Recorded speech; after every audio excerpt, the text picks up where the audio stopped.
Hello everyone, my name is Tori and welcome to the first video on my channel. I've been wanting to do this for a while and I'm excited to finally just take the plunge and start posting on YouTube. A huge thank you to the people who are watching this. This really means a lot to me. I thought a lot about what my first video and video series should be on this channel. My main focus is art, but I'm hoping to get into gaming sometime in the future. At first I was thinking of doing something like a Fakemon series. I'm a huge fan of those, and in particular I love the Maza region series done by Jack and Claire on their YouTube channel Subjectively. Please go check them out if Fakemon or character design in general interest you. Creature design is definitely not one of my strong suits. I'm more versed in drawing human or anthropomorphic bipedal characters. So Fakemon series really appealed to me for strengthening my creature design skills, and I had already taken a crack at designing my own Pokemon, which I did a couple of years ago that you can check out on my Instagram. However, there are some hang-ups on the idea that I just couldn't seem to get past. If I'm going to do a Fakemon series, I want to be able to capture as many qualities and design choices that actual Pokemon designs exhibit. I don't think I'm quite at that level yet, so I felt it would be best to put such a project on hold for now. So now I was faced with a question. If I wasn't going to do a Fakemon series, what would I do instead? I pondered this question for a while until the answer appeared pretty much literally in my face. If any of you are familiar with the series that I'm basing this little mini art project on, major kudos to you.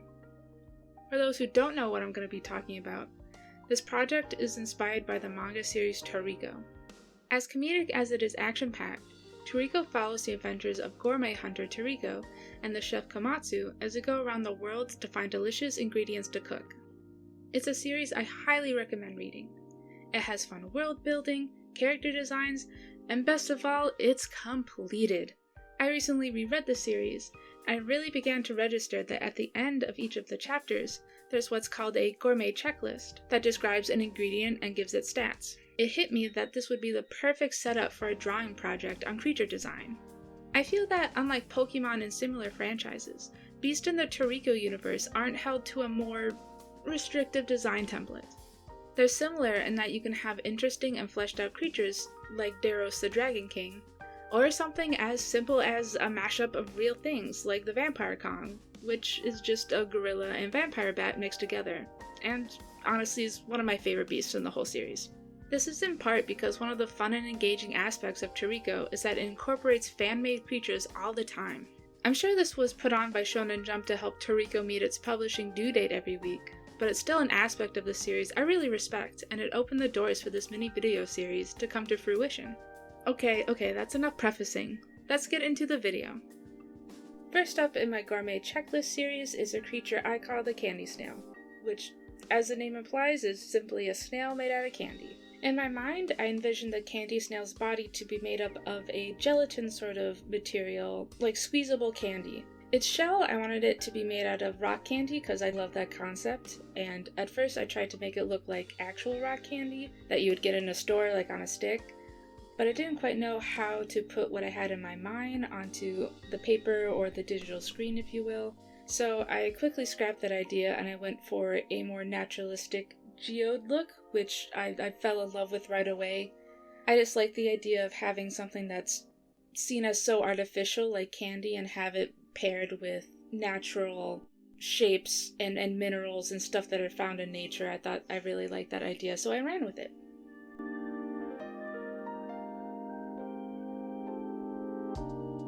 Okay, now we're getting into the line art stage.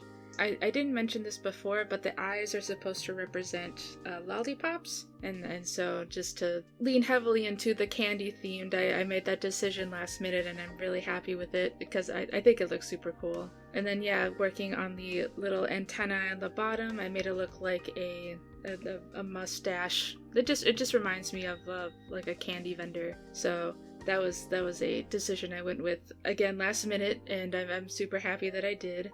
Yeah, and then there are times, I try not to copy and paste my line art too much, but there are times where it definitely comes in handy because I don't have time or I don't have the patience to sit there and recreate lines that are duplicate, that are supposed to look the same. My favorite part working on this was definitely the geode candy rock shell. I was not sure how it would turn out. I haven't done geodes before, this is not my forte, and so I've really struggled at first to conceptualize how I was going to make it look like rocks, and not just rocks, but geodes and minerals. I tried to keep the outline shapes as jagged and organic as possible, because even though I've looked up some references of geodes too for this, and that they're very clean cut shapes, there are also ones that are very jagged, and I wanted to keep that throughout this piece because it appealed to me more.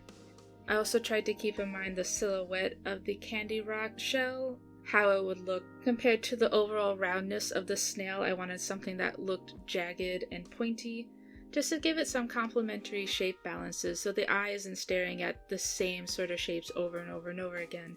It gives us something new and fresh to look at.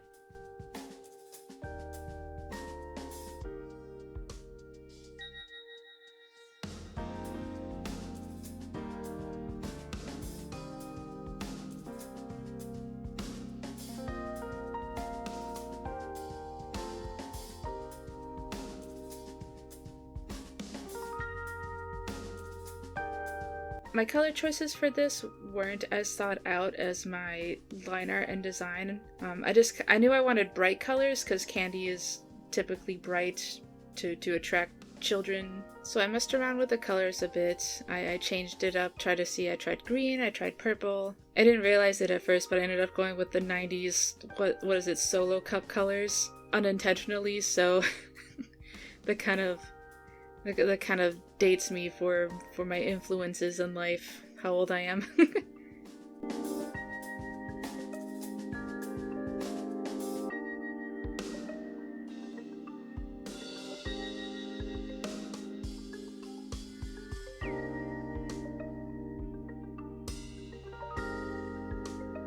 The shading for this was also really interesting. The geodes, again, they gave me a run for my money, for sure. They took the most time and the most brain power effort to figure out where to place the highlights, where to place the different colors to make it seem like light was hitting it and refracting differently, and also where to place the overall shading just to show where the light source was coming from. So that took some time, that took some figuring out, but it was fun to do. I was glad I did. It was a good exercise for me.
And here it is, the final design for the candy snail. Sorry if the last several minutes sounded like unrehearsed nonsense. That's kind of because it was. Going forward, I'm definitely going to have a more solid script for the speed paint parts instead of trying to ad-lib so much. But it was still pretty fun to do. I wanted to make a gourmet checklist sheet like there is in the manga for the end of this video, but at this point that's better saved for the final video of this series after I get the other two creatures complete. For now, enjoy the candy snail in all its simple glory. Thank you so much to everyone who watched this video. I truly hope you got something entertaining out of it, and I'll see you in the next one. Bye!